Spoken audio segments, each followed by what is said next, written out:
Nah, bagaimana melatih supaya semua kegiatan kita itu jadi soleh? Gimana latihannya? Karena nggak mudah untuk melakukan itu. Belum tentu bangun itu langsung soleh, itu belum tentu. Belum tentu kita makan itu mendapatkan sumber yang benar, dengan cara yang benar. Bagaimana melatihnya? Maka Allah berikan kepada kita waktu-waktu khusus untuk berlatih diri tersambung dengan Allah, yang dengan ketersambungan itu akan menjaga kita di semua keadaan, baik berdiri, jalan, duduk, kerja di kantor, tidur, rebahan. Sekarang banyak kaum rebahaners, ya, tiduran, itu dipastikan kalau tersambung dengan Allah, terkoneksi, semuanya soleh.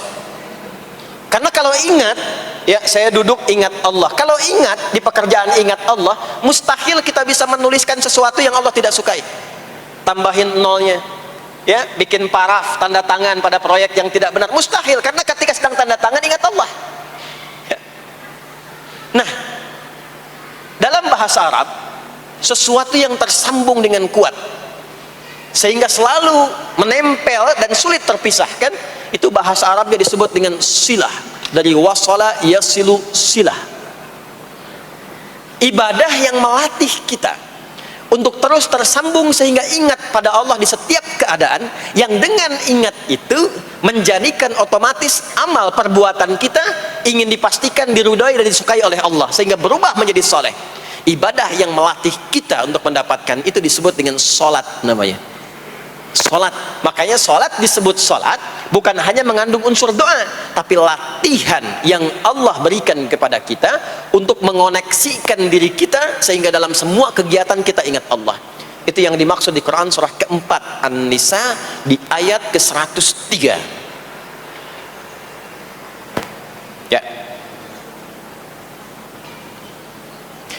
فَإِذَا قَضَيْتُمُ الصَّلَاةَ, maka jika anda telah tuntas mengerjakan salat, fadhkurullah, ciri orang yang berhasil salatnya adalah dia mampu mengoneksikan dirinya dengan Allah. Makanya kalau sudah selesai salat, kita sudah ingat Allah. Nah, kalau belum ingat Allah, diminta coba ingat lagi. Selesai salat, jangan buru-buru meninggalkan tempat kita salat. Ingat dulu, sambungkan dulu, sehingga saat keluar dari tempat kita salat sudah ingat Allah.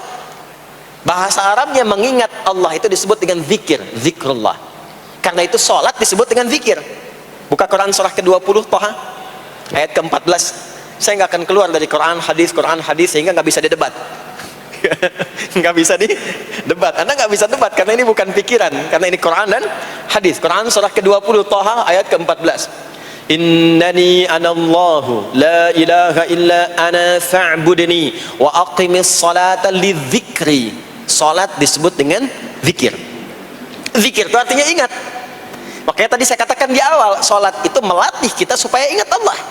Karena itu ketika kita salam, assalamualaikum warahmatullahi wabarakatuh, assalamualaikum warahmatullahi wabarakatuh, belum ingat kita kepada Allah, maka diminta zikir pasca salat.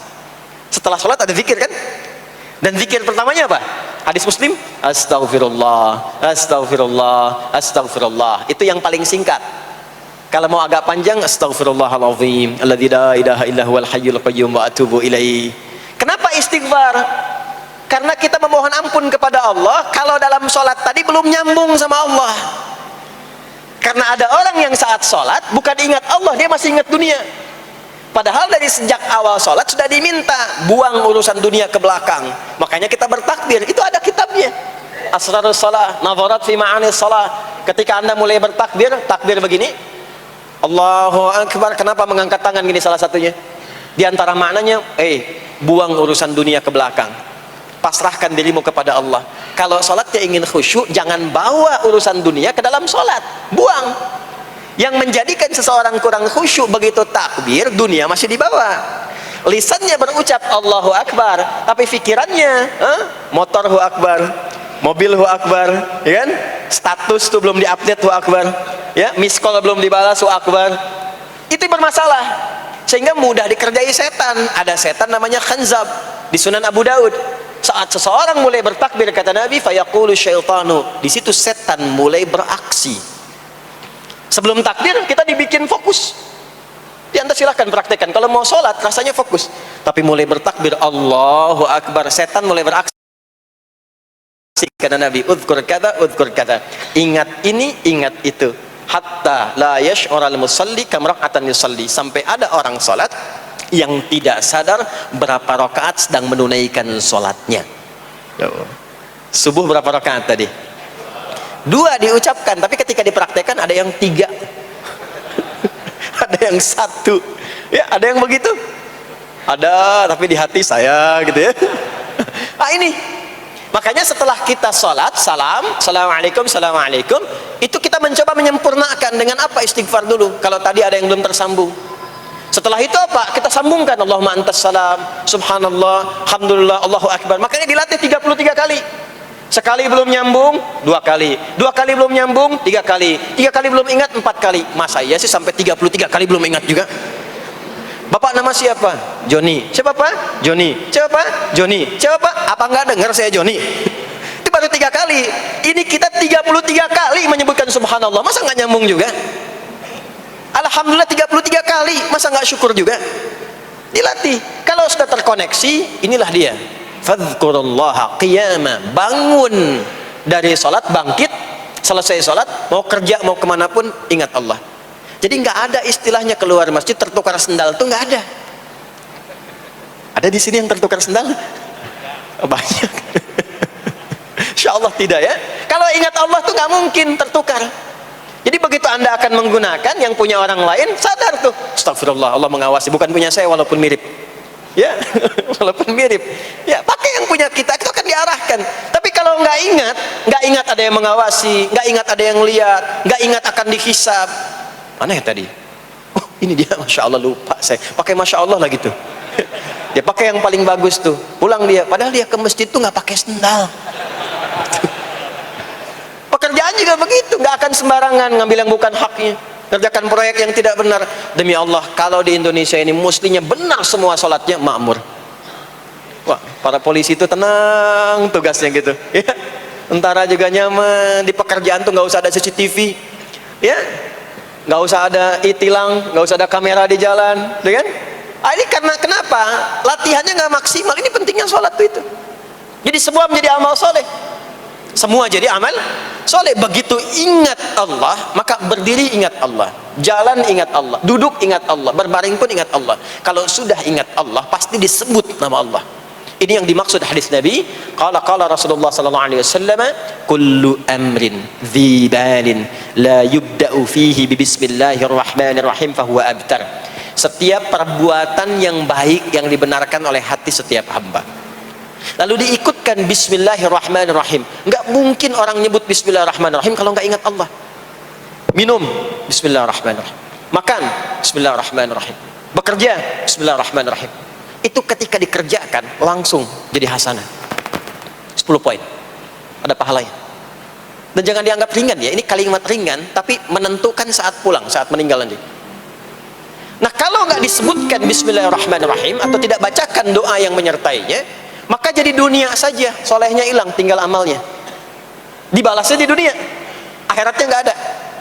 Itu yang dimaksud Quran surah ke-25 Al-Furqan ayat 23. Wa qadimna ila ma 'amilu min 'amalin faj'alnahu haba'an manthura. Kalau ada orang berbuat baik di dunia tapi tidak disertakan niat akhirat, kami balas dunianya. Anda kerja belasan tahun, puluhan tahun untuk dunia aja, dapat gaji, dapat benefit, dapat penghargaan. Ada yang juara, ada yang dapat bintang, champion, ya, ada yang promosi jabatan, tapi niatnya untuk dunia. Allah adil, kata Allah, kerja keras dia untuk dunia, saya balas dengan balasan dunia. Tapi kalau diniatkan akhirat, dunia dapat, akhiratnya pun dapat. Kan kerjanya sama, etosnya sama, di tempat yang sama. Kita niatkan akhirat, gak ada ruginya. Begitu meninggal, dapat. Beruntungnya dan bersyukurnya kita sebagai muslim, kita itu lengkap informasinya. Urusan kubur, ada informasinya. Akhirat, ada informasinya. Silahkan komparasikan dengan informasi dan sumber manapun. Ditemukan nggak yang informasi detail seputar kubur, seputar hisab, seputar kiamat, seputar surga, seputar neraka? Cuma di Islam. Itu yang kita syukuri, supaya kita siap-siap, bukan sekedar dibaca. Baca ada pahalanya, tapi siap-siap ada konsekuensi kebaikannya. Ini balik ke sini. Karena itu saya katakan dari awal, pertama Bapak Ibu sekalian, sholat itu menjadi ibadah paling pokok, karena dia akan mengantarkan kita pada konektivitas yang kuat dengan Allah Subhanahu wa Ta'ala. Ini poinnya. Kalau sudah nyambung dengan Allah, bukan cuma jadi amal soleh. Orang-orang yang tersambung dengan Allah di semua aktivitas kehidupannya, maka akan mendapat jaminan langsung dari Allah Subhanahu wa Ta'ala yang memudahkan semua urusan hidupnya. Mudah sukses, mudah bahagia, mudah tenang. Semua kemudahan yang kita raih dalam konteks kebahagiaan, ketenangan, kesuksesan itu kalau digabungkan semua maknanya, berubah katanya menjadi falah. Apa namanya? Falah. Falah itu bahagia, sukses, nyaman. Kalau dibuka kamus English Arabic misalnya, falah itu bahasa Inggrisnya success and happiness. Bukan cuma bahagia, bahagia dan sukses. Bukan cuma sukses, karena ada orang sukses belum tentu bahagia. Saya sering tanya yang ini nih, dan biasanya para ibu yang juara menjawabnya itu. Ya, pilih mana? Kaya tapi gelisah, atau miskin tapi tenang? Miskin tapi tenang. Sukses tapi gelisah, ya, atau miskin tapi tenang? Sukses tapi tenang, ya. Sukses dan bahagia. Nah, sukses dan bahagia itu bahasa Arabnya falah. Ini poinnya, falah. Nah, sekarang coba kita dengar baik-baik. Cek telinganya masih ada nggak tuh? Cek telinga masih ada nggak? Setiap hari, di setiap pergantian waktu dalam sehari, pergantian waktu sehari itu ada 5. Dari mulai subuh ke siang, zuhur, ke sore, asar, mau habis sore menjelang malam, maghrib, muncul malam, isya. Itu setiap hari 5 kali berganti waktu diperdengarkan oleh Allah. Hambaku, kamu harus bahagia. Hambaku, kamu harus sukses. Apapun pekerjaanmu, sukses. Apapun aktivitasmu, harus bahagia, harus senang, harus tenang. Falah. Kuncinya apa? Salat. Diperdengarkanlah hayya 'alas shalah. Diperdengarkan di telinga kita. Telinga bahasa Arabnya udhun, jamaknya adzan. Maka kalimat yang diperdengarkan 5 kali sehari itu disebut dengan adzan. Dan satu-satunya lafaz yang diperdengarkan 24 jam di muka bumi ini tak pernah berhenti. Makanya setiap tempat terjadi perbedaan waktu sholat. Ya, di sini tadi subuhnya jam berapa? 4.13, 12, 49, 4.10, terjadi perbedaan pendapat tentang waktu subuh. Ya, ini menandakan bahwa bukan dari tempat yang sama. Saya di Bekasi tadi 49. 4:09, sini 4:13. Jadi setiap detik, setiap menit, ini adzan, sana adzan, ini adzan, sana adzan, terus bersautan. Dan kalau kita dengarkan sedunia itu dari beda waktu, 24 jam diperdengarkan. Hayya 'alas shalah, ayo salat. Kenapa pasti salat ya Allah? Hayya 'alal falah. Dengar tuh baik-baik kata Allah. Salat akan mengantarkan engkau pada kebahagiaan. Salat mendekatkan engkau pada kesuksesan. Salat mengantarkan engkau pada kedamaian. Makanya kalau orang sholat pasti tenang hatinya. Kalau nggak percaya silakan. Sholat itu diantara manfaatnya mendatangkan ketenangan. Sholat mendatangkan kesuksesan. Karena itu sholat bukan hanya ibadah yang diwajibkan pada umatnya Nabi Muhammad SAW saja, tidak. Semua nabi dan rasul yang pernah bertugas di bumi itu semuanya sholat dan meminta umatnya sholat. Hanya memang kita yang paling sempurna menunaikannya, caranya. Ya, dulu umat nabi-nabi lain juga sholat. Contoh, Nabi Musa sholat. Nanti diviralkan di Quran surah ke-20 Thaha ayat 14. Nabi Isa alaihi salam yang paling dekat ke Nabi Muhammad 600 tahun sebelum Nabi lahir, itu sholat. Beliau sholat. Diviralkan di Quran surah 19 Maryam ayat 31 sampai 33. Ya, sampai ke 33-nya wa ja'alani mubarakan aina ma kuntu wa awsani bis shalah. Salat. Siapa lagi? Nabi Zakaria. Nabi Zakaria itu kapan beliau mendapatkan berita gembira akan punya anak? Saat sholat. Jadi berdoa, masuk ke mihrabnya Maryam, melihat Maryam punya banyak keistimewaan, maka beliau sholat di mihrabnya itu. Di Quran surah ketiga Ali Imran ayat 38 sampai 39. Hunalika da'a Zakaria rabbah qala rabbi habli min ladunka dzurriyyatan thayyibah innaka sami'ud du'a. Turun jawaban, fanadathul malaikatu wa huwa qa'imun yusalli fil mihrab annallaha yubashshiruka bi Yahya. Jadi Nabi Zakaria itu dapat berita akan punya anak namanya Yahya saat sholat.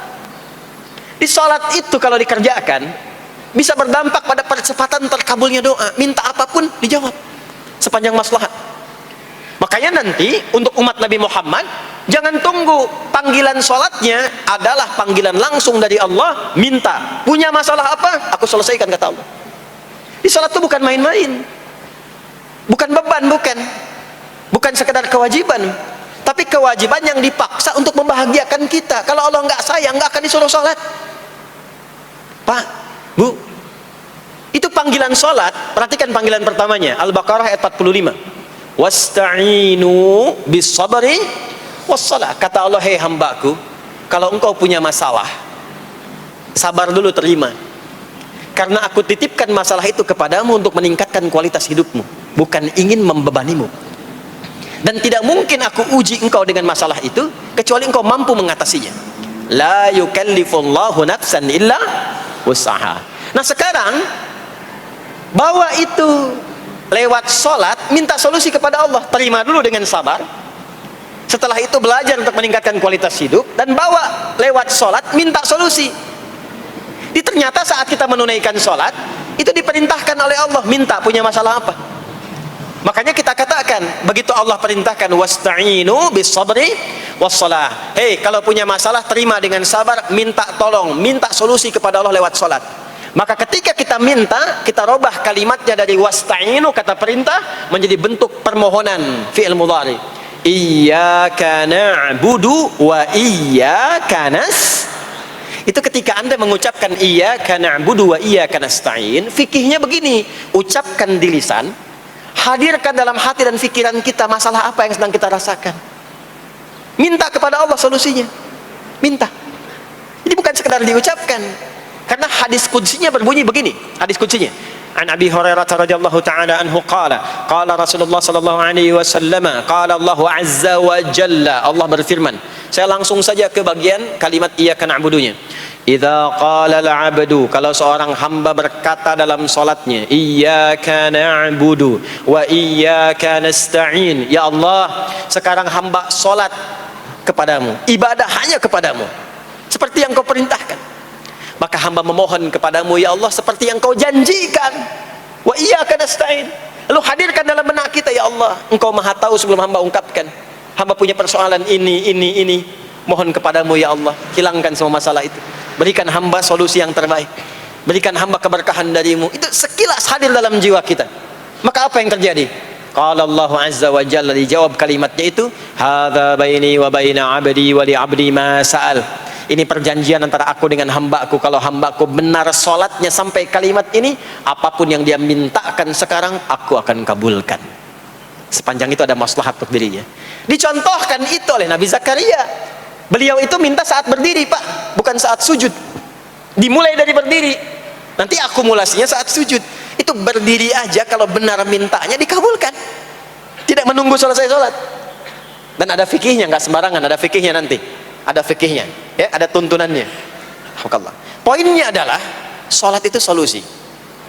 Makanya jangankan Nabi yang tadi saya sebutkan, Nabi Ismail itu saking pentingnya sholat, wasiat beliau yang diviralkan di Al-Quran untuk semua keluarganya, sholat. Ada di Quran surah 19 Maryam ayat 55. Wa kana ya'muru ahlahu bis shalah. Kata Allah, dan tercatat Ismail itu pernah berwasiat meminta semua keluarganya, hei, sholat. Jadi kalau kita mau urut sampai ke atas, semua sholat. Muhammad sallallahu alaihi wasallam bin Abdullah bin Abdul Muttalib bin Hashim bin Abdul Manaf bin Qusay bin Murrah bin Kilab bin Ka'ab bin Ghalib bin Fikir bin Malik bin Nadar bin Kinana bin Khuzaimah bin Mudrikah bin Ilyas bin Nizar bin Mudar bin Ma'ad bin Adnan bin Adi bin Adri bin Muqawwam bin Nahur bin Tarikh bin Ya'rub bin Yasjub bin Nabit bin Ismail alaihi salam bin Ibrahim alaihi salam bin Azar atau bin Nahur bin Abir bin Kinan bin Arfakhshad bin Sam bin Nuh alaihi salam bin Mikhlail Matusyalah bin Kinan bin Anwas bin Thith bin Adam alaihi salam. Semua salat. Coba ulangi itu. Semua salat. Para nabi salat, para rasul salat. Anda bukan nabi, bukan rasul, nggak mau sholat dan pengen mudah hidupnya, pengen masuk surga Firdaus lagi, Anda sehat. Jadi ini pentingnya sholat itu bukan cuma kewajiban, tapi diwajibkan, dipaksa dengan wajib itu supaya bahagia, supaya falah. Makanya kalau ada panggilan azan, cara memahaminya ini falah. Oh, ini solusi saya di sini nih, kebahagiaan saya ada di sini, kesuksesan saya ada di sini. Ya, makanya ketika dipanggil oleh muadzin hayya 'alas shalah, labbaik, siap saya. Di sini. Ini poinnya. Nah, saya sambungkan kembali, ya. Ketika seseorang dilatih lewat salat dan sudah mulai tersambung dengan Allah Subhanahu wa taala, maksudnya ingat Allah, tertatalah semua aktivitasnya. Maka berubahlah lewat salat ini, lewat latihan ini, semua kegiatannya berubah, didorong menjadi amal soleh. Karena itu, setiap orang yang sholatnya benar, yang pertama dianugerahkan oleh Allah kepada orang sholat itu bukan dunia, bukan dunia, tapi perubahan perilakunya menjadi lebih baik. Jadi bukan kaya dulu, ya. Abdurrahman bin Auf tuh hijrah masuk Islam, dilatih sholat, malah hartanya hilang semua, dirampas. Tapi setelah itu jadi apa? Jadi orang paling kaya. Ya, Abu Bakar As-Siddiq, Utsman bin Affan, Umar bin Khattab, pertama kali masuk Islam kan latihannya sholat. Apakah langsung kaya? Jadi pemimpin? Jadi diplomat? Amr bin As bisa ekspedisi dari Afrika Utara sampai ke Syam? Tidak. Yang diberikan apa? Perubahan perilaku dulu. Dihilangkan sifat-sifat buruknya, dijaga dengan kemuliaan. Jadi dua sumber yang menjadikan manusia itu buruk dalam nafsunya, itu ada dua. Di nafsu itu nanti punya dorongan untuk mengarahkan kepada yang buruk, namanya fujur. Lawannya nanti takwa. Lawannya takwa. Di Quran surah Asy-Syams surah 91 ayat 7 sampai 10, wa nafsin wa ma sawwaha fa alhamaha fujuraha wa taqwaha. Nah, fujur itu nanti yang membisikkan, mengarahkan kepada hal-hal yang negatif. Itu yang ditunggangi oleh setan. Setan memberikan was-was itu ke nafsu, ke fujurnya. Alladzi yuwaswisu fi sudur innas. Di dalam sudur ada qalbu, di dalam qalbu ada nafas, di dalam nafas ada fujur. Fujur itu yang digoda. Maka keluarlah kemudian dua hal. Yang pertama ada yang disebut dengan fahsya. Fahsya itu dorongan dari syahwat untuk berbuat yang menyimpang. Pornografi, porno aksi, LGBT, kata-kata jorok itu fahsya. Nanti temannya adalah mungkar. Mungkar itu keburukan yang diingkari, ditolak oleh hati, sumbernya nafsu perut dan akal. Mencuri itu mungkar, merampok itu mungkar, korupsi, membunuh, menipu itu mungkar. Jadi sumber keburukan itu cuma dua. Kalau bukan fahsya itu mungkar.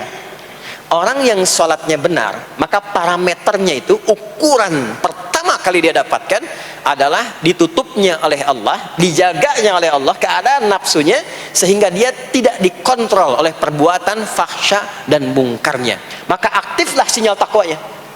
Takwa itu lawan nafsu. Makanya nanti kaitan takwa dengan nafsu sama-sama disebutkan. Nafsu 115 kali, takwa yang terkait fungsi nafsu 115 kali. Takwa digembosi, ya, awas, diwaswasi oleh setan, setan disebutkan 88 kali. Takwa disupport oleh malaikat, malaikat di Quran disebutkan 88 kali. Ini bukan ilmu tak-atik, hitung sendiri aja kalau mau. Itu menarik tuh. Karena sama, kalau Anda mendengar suara adzan kan ada bisikan kan? Cepat, sudah adzan, siap-siap. Itu malaikat tuh. Tapi begitu selesai adzan, la ilaha illallah, tenang, baru adzan, belum qomat. Itu setan. Terus dua-duanya tuh, ya, memberikan bisikan, yang satu mensupport dan seterusnya. Yang paling menarik adalah kalau sholat kita benar, maka sinyal takwa aktif. Makanya amalan takwa pertama itu sholat. Setelah beriman, amalan takwa pertama salat. Al-Baqarah ayat 2 dan 3. Dzalikal kitabu la raiba fi hudal lil muttaqin. Siapa muttaqin, orang takwa di situ? Ayat 3-nya, alladzina yu'minuna bil ghaibi wa yuqimunas salat. Jadi kalau salatnya aktif, takwanya aktif, sinyalnya aktif, sinyal itu yang akan menutup fahsya dan mungkar. Maka turunlah Quran surah ke-29 ayat ke-45. Utlu ma uhiya ilaika minal kitabi wa aqimis shalah. Kita hafal tengahnya, innas salata tanha 'anil fahsya'i wal munkar. Maka kalau orang sholat tidak akan berbuat fahsya, tidak ada lagi yang melambai laki-laki. Allah, nggak ada laki-laki yang laki-laki, perempuan-perempuan. Nggak ada lagi tontonan-tontonan pornografi. Yang jorok-jorok, yang kotor-kotor. Nggak ada lagi kata-kata kotor di lisan itu, karena lisannya dilatih untuk mengucapkan yang baik-baik. Allah, sami'allahu liman hamidah, subhanallah, alhamdulillah, Allahu akbar. Makanya pasca sholat itu berubah. Maaf ya, Allah tidak memberikan kepada Nabi Muhammad SAW tongkatnya Nabi Musa, mukjizatnya Nabi Isa, apalagi Nabi Ibrahim dan selainnya. Tapi Allah turunkan Al-Quran kepada Nabi Muhammad SAW, lalu dipraktekkan Quran itu pertama lewat sholat. Anda tahu apa yang terjadi? Nabi Muhammad itu diutus oleh Allah dalam lingkup masyarakat yang sangat terbelakang dan hatam kriminal. Jadi kriminalnya bukan dikerjakan, hatam. Dan nyaris tidak kenal kebaikan, makanya disebut dengan jahiliyah. Kalau Bapak Ibu tanya di zaman Nabi, ya maaf, ada pezina? Bukan cuman ada, hatam, perfeksionis zinanya. Itu. Membunuh itu, ya, mabuk, ada orang mabuk kekinian di zaman jahiliyah, pemabuk amatir itu 5 kali sehari mabuknya. Yang amatir. Jadi kalau baru mabuk sekali, 2 kali, itu coba-coba. Amatir itu 5 kali. Pembegal, ya sekarang kita dengar berita ada begal ini itu, jahiliyah itu sekampung begal semua, kampung Gifar. Tapi Allah menghendaki Rasulullah latih lewat salat. Apa yang terjadi? Berubah jahiliyah itu, berubah menjadi khairu ummah, umat terbaik yang paling teladan, yang menginspirasi, yang pernah berkehidupan di bumi. Sampai persaksiannya dari Allah langsung, turun Quran surah ketiga Ali Imran ayat 110. Kuntum khaira ummatin ukhrijat linnas. Jadi kalau ada orang dermawan, itu yang paling dermawan. Kalau ada orang sabar, itu yang paling sabar. Kalau ada pasar yang paling ideal, itu yang paling bagus. Berubah itu. Ya. Kenal Abu Dzar Al-Ghifari? Ayo kenal. Enggak. Abu Dzar Al-Ghifari itu nama aslinya Jundub bin Junadah, di antara pemimpin begal di zamannya, dari kota Gifar. Gifar itu kampung begal asalnya. Ya, alhamdulillah. Masuk Islam, datang ke Mekah, bertemu dengan Rasulullah. Begitu masuk Islam, kata Jundub bin Junadah, ya Rasulullah, ausini au kama qala, berikan saya nasihat. Kata Nabi, pulang sekarang. Kata beliau, enggak, saya mau umumkan keislaman saya depan Ka'bah. Kata Nabi, jangan lakukan. Sekarang orang masih belum tahu tentang Islam, nanti marah kamu dipukuli. Kata beliau, ya Rasulullah, saya ini membegal terang-terangan, masa bersyahadat sembunyi-sembunyi? Maka keluar ke depan Ka'bah, dia katakan, ya ma'asyara Quraisyin, hei semua orang Quraisy. Datang orang, ushidu bi annahu la ilaha illallah wa anna Muhammad Rasulullah. Aku bersaksi, syahadat la ilaha illallah Muhammad Rasulullah. Kalian mau apa? Dipukulin sampai pingsan. Sampai ketika akan diteruskan, ada riwayat mengatakan datang Sayyidina Ali bin Abi Thalib, ada yang mengatakan Sayyidina Hamzah, ya, bin Abdul Muttalib radhiyallahu ta'ala anhuma jami'an. Datang menyampaikan, jangan teruskan. Kalau ini meninggal, ini wafat, kita akan celaka karena kafilah kita akan lewat desa Gifar. Kalau lewat Gifar akan berhasil niaga kita, katanya. Ya, karena akan dihabisi semua ini orang Gifar. Maka dibiarkan pergi, pulang. Tahu apa yang terjadi? Begitu Nabi hijrah ke Madinah, dikagetkan dengan suara kaki yang berdecak kencang, bang bung. Ternyata ada berita gembira, sekampung begal Gifar itu masuk Islam semuanya, berubah jadi baik. Untuk menginspirasi generasi kemudian, maka dipopulerkanlah oleh beliau kunyahnya dengan nama daerahnya. Sayalah Abu Dzar Al-Ghifari. Al-Ghifari itu maksudnya apa? Dulu saya ini berasal dari Ghifar, kampung saya kampung begal. Cuma karena saya masuk Islam, diajarin sholat, diajarin baik, sekampung baik semua. Ya. Makanya orang-orang Arab setelah itu, bahkan non-Arab, kalau datang memperkenalkan daerahnya. Imam Al-Bukhari, itu nama aslinya bukan Al-Bukhari. Nama aslinya Muhammad, punya bapak namanya Ismail, punya kakek namanya Ibrahim, kakek buyutnya Al-Bughirah, yang buyutnya Al-Bardizbah, tinggal di kecamatan Ju'fah, Kabupaten Bukhara, Provinsi Khorasan, sekarang negaranya Uzbekistan. Karena berasal dari Bukhara, datanglah beliau kemudian ke Arab, sekarang ke Jazirah, ke Mekah, ke Madinah, memperkenalkan, saya bukan orang Arab, saya dari Bukhara. Rumusnya tambah alif lam di depannya, ujungnya tutup dengan i. Al-Bukhari, saya dari Bukhara. Diperkenalkan, maksudnya apa? Islam sudah masuk ke tempat saya, orang-orangnya sudah baik, orang-orangnya sudah khusyuk. Itu memperkenalkan. Orang tua kita Syekh Yasin dari Padang, maka diperkenalkan Syekh Yasin Al-Padangi. Syekh Ahmad Khatib dari Minangkabau, Syekh Ahmad Khatib Al-Minangkabawi. Syekh Abdul Somad dari Palembang, Syekh Abdul Somad Al-Palembangi. Syekh Nawawi dari Banten, Syekh Nawawi Al-Bantani. Ya, nanti ada Pak Ghafur dari Pondok Indah, ya, Masjid Raya Pondok Indah, datang ke Mekah umrah haji, ana Ghafur al Masjid Raya al Pondok Indahi gitu. Itulah salat. Salat. Jadi salat itu merubah keadaan kita lebih baik. Itulah sebabnya kenapa 5 waktu. Karena Allah inginkan di setiap waktu kita jadi orang baik. Di setiap waktu kita bahagia. Setiap waktu selesai persoalan. Datang masalah subuh, ya, antara subuh ke zuhur kan ada masalah tuh. Nggak mungkin ada orang dari subuh ke zuhur nggak punya masalah tuh, nggak mungkin. Tuh wajahnya udah kelihatan tuh. Ya, makanya kita datang, ya, menghadap kepada Allah, minta diselesaikan, minta diberikan taufik, sujud kita. Diberikanlah solusi.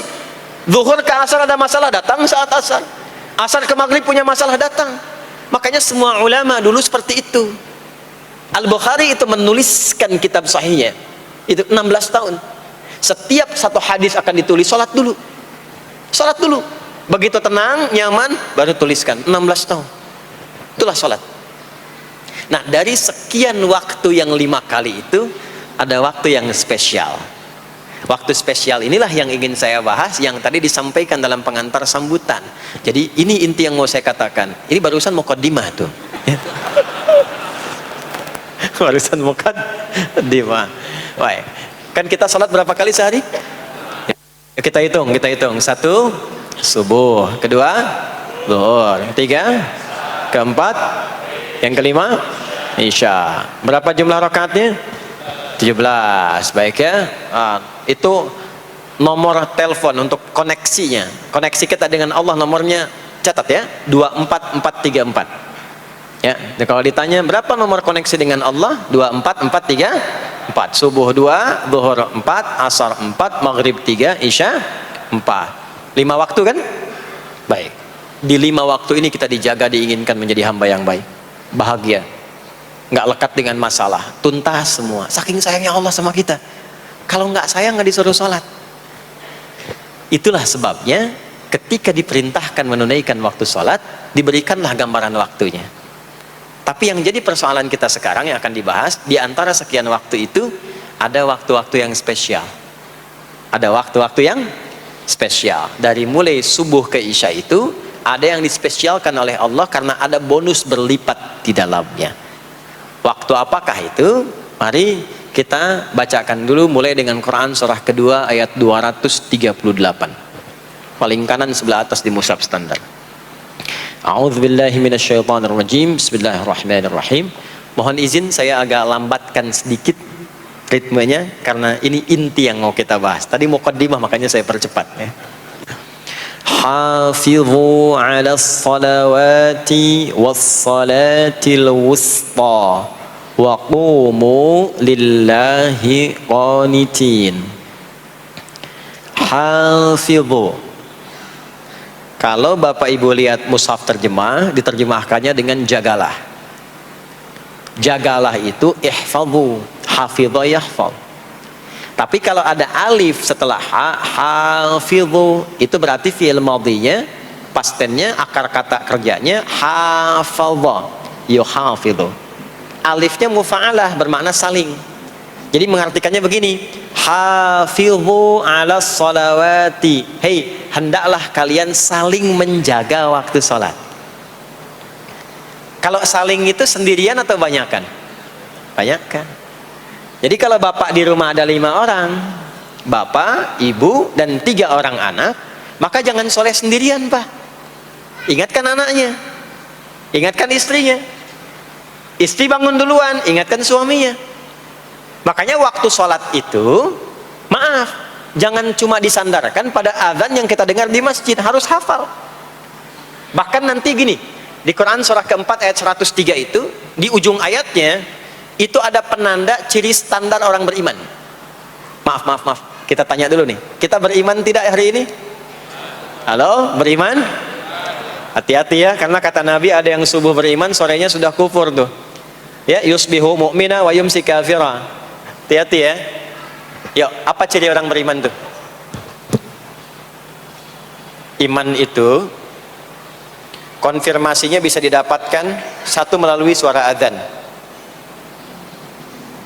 Adzan itu sama dengan penanda waktu sholat.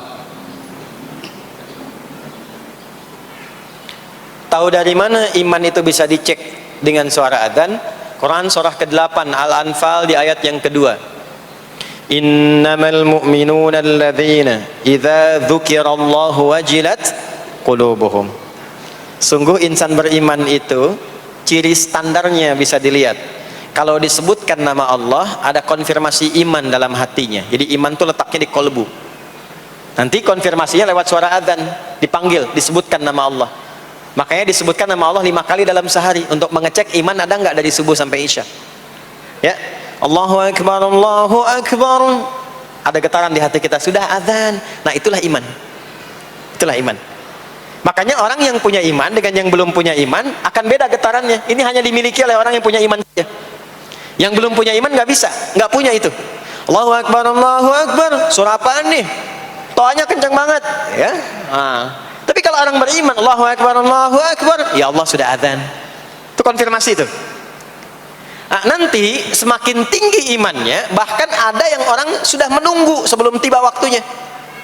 Tadi subuh jam 4 lewat 13 di sini. Ada yang nunggu dari jam 3. Padahal belum dipanggil. Ya. Masya Allah. Di Bekasi 4 lewat 9. Allahu Akbar, Allahu Akbar. Adzan. Ingat dia. Nah, itu ciri beriman. Cuman imannya standar. Jadi bukan iman yang kuat. Standar. Kuat belum, lemah tidak. Allahu Akbar, Allahu Akbar. Jam 4 lewat 9. Jam 3 sudah bangun. Nunggu itu iman yang kuat. Masya Allah. Ada yang baru subuh dan nunggu isya. Tunggu. Kuat. Ada yang sudah qomat, sudah la ilaha illallah, belum kepanggil, dipanggil 4 lewat 9, dia baru bangun jam 9 lewat 4.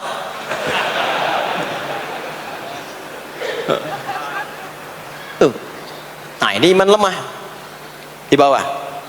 Ciri standar, karena dipanggil ingat, maka ciri standar orang beriman itu tahu waktu sholat. Harus tahu, Pak, Bu. Itu standarnya. Itu ada di Quran surah keempat, di akhir ayat 103. Inna salata kanat 'alal mu'minina kitaban mawquta. Kalau pakai terjemah balaghah itu bunyinya begini, sungguh orang beriman itu pasti tahu waktu sholat.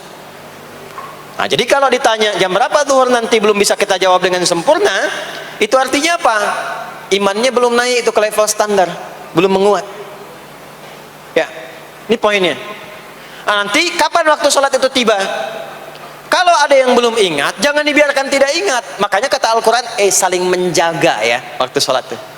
Jangan sampai di keluargamu, ada temanmu, kolegamu, bahkan tetanggamu itu nggak tahu waktu sholat. Bahkan nggak sholat, itu bahaya.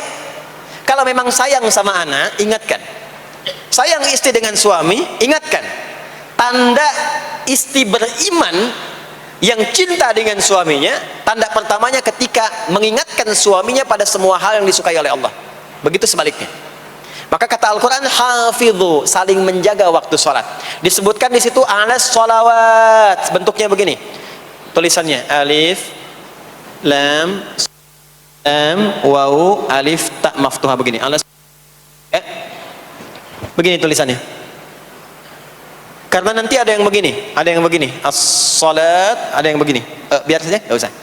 Ada yang begini, ta marbutah. Seperti Al-Baqarah ayat 3, alladzina yu'minuna bil ghaibi wa yuqimunas shalah. Begini tulisannya. Ada yang begini, as-salat pakai alif, ta, bin.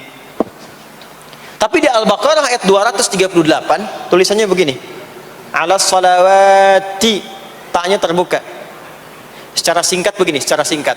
Kalau tulisannya begini, maka yang dimaksud salat fardu. Yang dimaksud salat apa? Salat fardu. Salat fardu itu ada berapa? 5 waktu. Maka kata Allah, hei, saling jaga ya. Waktu salat yang fardu itu yang 5 waktu. Di antara yang 5 itu ada yang spesial. Was-salatil wusta, waktu yang pertengahan. Tengah-tengah di antara 5 waktu itu. Yuk kita tuliskan dulu sebentar.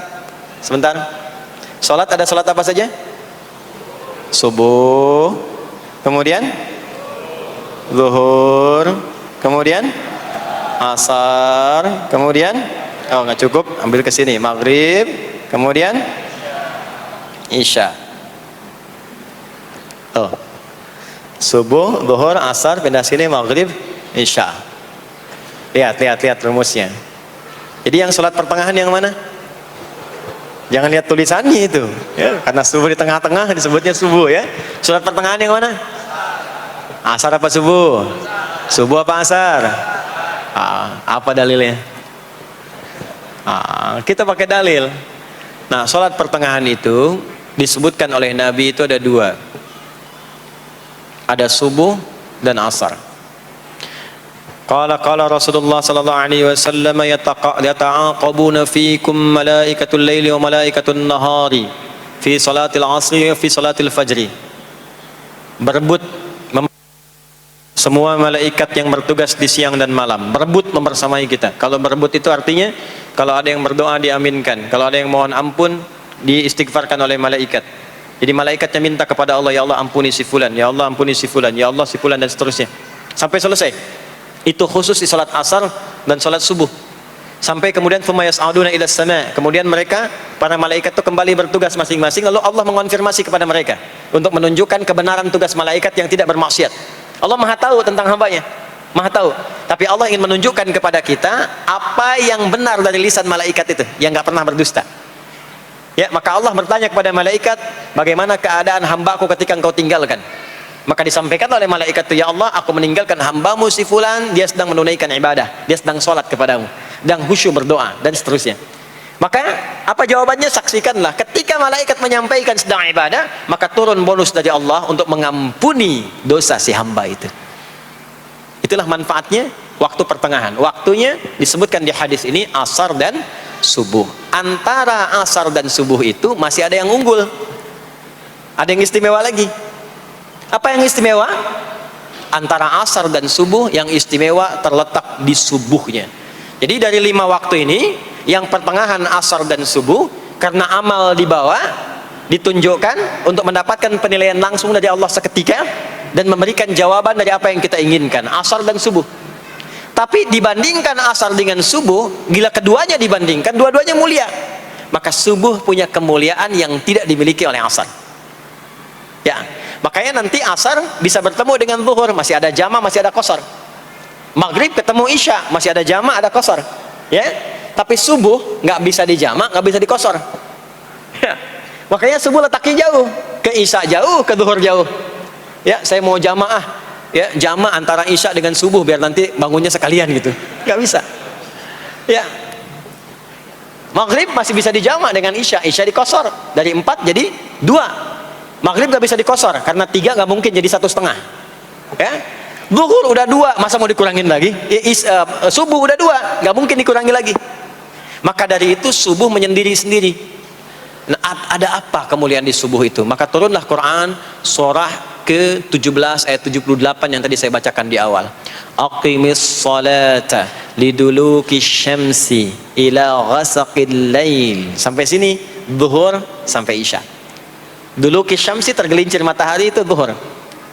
Sampai ghasaqil lail, tiba malam, itu isya.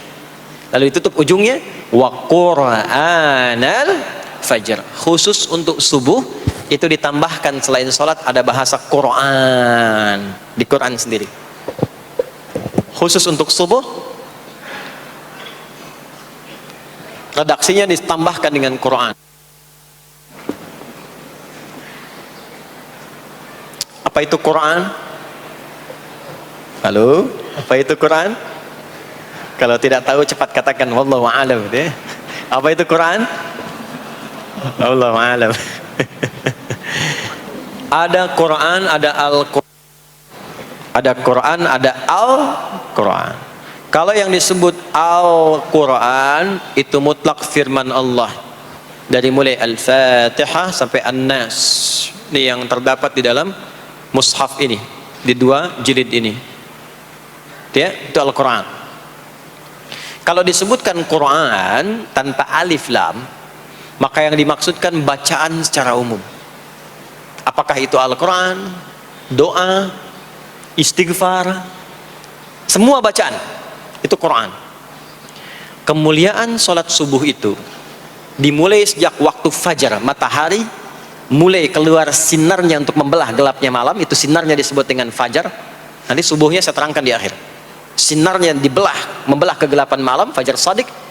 Maka pada saat itu bukan hanya sholatnya yang punya keistimewaan seperti sholat asar tadi, tapi semua bacaannya langsung dijawab seketika oleh Allah Subhanahu wa taala, dipersaksikan oleh seluruh malaikat dan dijawab langsung oleh Allah Subhanahu wa taala. Jadi kalau Anda berdoa, maaf, doanya lebih cepat terkabul kalau dipanjatkan dengan cara yang benar dan khusyuk. Kalau Anda istighfar, langsung dijawab. Kalau kita baca Quran, pahala langsung dituliskan berlipat. Itulah kemuliaan waktu fajar. Jadi Allah sendiri yang menyampaikan, bukan cuma sholat yang penting, semua bacaannya itu langsung didengar, langsung direspon, langsung dipersaksikan. Karena itu ada anjuran bahkan dari Al-Quran, dan ini dikerjakan oleh semua sahabat. Saking pentingnya sholat subuh itu, waktu fajar itu, bahkan mereka bangun dan menunggu sebelum tiba fajar. Maka disitulah muncul kemudian tahajud. Maka muncullah kemudian istighfar sebelum waktu subuh. Ya, ada amalan. Ini saya mau kasih rahasia ya. Tapi tolong jaga, ini antara kita saja di sini. Ya, rahasia. Ada waktu sebelum subuh. Cuman 15 sampai 20 menit kurang lebih. Ingat ya, kalau dikonversi sekitar 15 sampai 20 menit waktunya. Namanya waktu sahar. Sahar, jamaknya ashar. Jamak itu karena setiap hari oleh Allah dikasih itu. Sahar, jamaknya ashar. Rahasianya di mana? Bapak Ibu, ini waktu yang paling cepat untuk terkabulnya doa. Anda mau minta apa saja, hadisnya qudsi. Ibadi, kata Allah, hambaku, siapapun yang bermohon sekarang aku kabulkan, yang minta aku berikan. Wa man istaghfara li ghafartu lah. Siapa yang minta ampunan, istighfar, aku ampuni dia sekarang juga. Baik, Bapak Ibu, begini saya tanya nih, kalau ditawarkan minta apa saja diberi, ya, terus minta ampun juga diampuni, pilih mana? Minta apa saja diberi, mau minta apa saja, atau mau minta ampunan istighfar, pilih mana? Jujur aja, kalau ada proyek nilainya 100 miliar, ya, ada utang 1 miliar belum ditutup, terus belum minta apa saja diberikan, pilih mana? Minta 100 miliar potensi dikabulkan, atau minta diampuni dosa, pilih mana? Pilih salah satu, nggak usah dua-duanya. Oh, ada tawaran dikasih 100 miliar atau diampuni dosa, pilih mana? Ampuni dosa. Pelan banget ya. Kata ibu kalau bisa dua-duanya gitu. Coba, kalau ada rumus begini, Anda disuruh memilih apakah dunia dan seisinya atau memilih ampunan Allah, maka pilih ampunan Allah. Karena nanti ada rahasia yang kedua. Banyak rahasia ini. Ada rahasia istighfar. Istighfar itu kalau sudah menyatu dengan jiwa kita, sudah terbiasa maksudnya. Biasa istighfar dan jadi karakter. Jadi kebiasaan. Bukan hanya pasca sholat, di mobil istighfar, di kantor masuk istighfar, sudah kebawa, udah refleks itu. Faidah keutamaan untuk orang yang rajin istighfar itu ada dua. Satu, diampuni dosanya oleh Allah, yang cirinya nanti akan dijaga dari maksiat. Ya, bukan maksum, karena maksum itu untuk para nabi. Untuk para nabi dan rasul. Manusia nggak ada yang maksum selain nabi dan rasul. Maksudnya apa? Diberikan petunjuk oleh Allah untuk menjaga diri, sehingga ketika dosanya diampuni, dia nggak berbuat dosa itu lagi. Mata biasa melihat yang tidak baik, tobat, diampuni dosa mata itu, cirinya adalah mata nggak senang lihat yang nggak baik lagi. Itu dosa mata diampuni, ciri tobat diterima. Maka istighfar itu menggugurkan dosa-dosa dan menjaga kita dari perbuatan salah. Yang kedua, orang yang sudah terbiasa beristighfar, itu doa cepat dikabulkan, bahkan sebelum ia memintanya dan memohonkannya. Sebelum melafazkannya, itu bisa terjadi Allah sudah mengabulkannya. Itulah kemuliaan istighfar. Nah, orang-orang yang istighfar menunggu waktu datangnya fajar, itu mendapatkan kemuliaan langsung dari Allah, sampai dikatakan di Al-Quran, disebutkan sebagai orang-orang yang akan menghuni taman surga yang sekarang sedang beraktivitas di dunia. Itu ada di Quran surah ke-51 ayat 15 sampai 18. Yang istighfarnya di ayat 18. Ya, jaminan surganya ayat 15, 16, 17-nya tentang tahajud.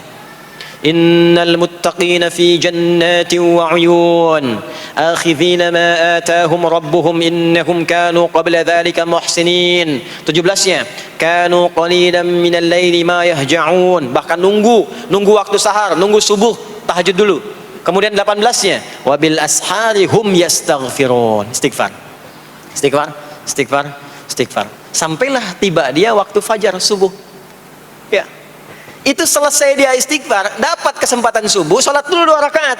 Itu saking tingginya waktu itu, nilainya kata Nabi melebihi dunia dan seisinya. Melebihi dunia dan seisinya. Masya Allah. Makanya muncul kemudian sabda Nabi, raka'atul fajri khairum minad dunya wa ma fiha. 2 rakaat subuh ini daripada dunia dan seisinya. Itu asalnya di sini. Jadi memang subuh itu masih diperjuangkan. Dan subuh itu generatornya, kalau subuh sudah bisa konsisten, yang lainnya ikut. Subuh itu kalau sudah konsisten, subuh ke masjid jamaah subuh, jamaah bangun tahajud, istiqamah istighfar, itu kalau subuhnya sudah bagus, yang lainnya ikut. Ya, makanya ada kaum yang sekarang sangat khawatir jumlah orang Islam kalau sholat subuh itu seperti sholat Jumat, sangat takut itu. Ya, ada ini viral kisahnya, saya nggak ceritakan pun Anda bisa dengar. Ya, jadi ada golongan orang Yahudi yang selalu mengamati jamaah sholat subuh umat Islam, dan dia melihat, ya, ketika mulai ramai, dia mulai katakan, kenapa Anda selalu mengamati itu? Ya, sebab kami lihat kalau jumlah jamaah subuhnya sudah seperti sholat Jumat, itulah kemakmuran, kebangkitan dan kebaikan umat Islam akan tumbuh kembali. Jadi akan berpengaruh kepada yang lainnya. Itulah mudah-mudahan kegiatan perjuangan subuh, ya, ada pejuang subuh baik di Masjid Raya Pondok Indah, di masjid-masjid yang lainnya, memberikan keberkahan kepada kita, dan puncaknya adalah perubahan pada perilaku. Jadi kalau cuma berjuang datang subuh tapi tidak merubah perilaku, ada yang salah dengan itu semua.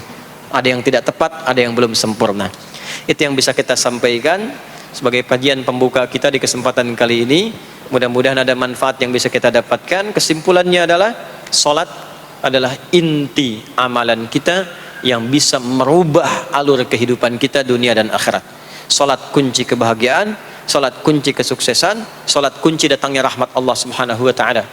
2, Allah meminta kita menunaikan salat 5 kali dalam sehari untuk memudahkan semua urusan kita di setiap waktu dalam sehari itu.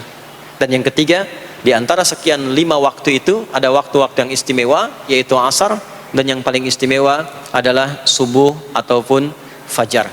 Mudah-mudahan kita bisa konsisten menunaikan dan menjaga waktu salat itu sampai kita pulang kepada Allah dalam keadaan husnul khatimah.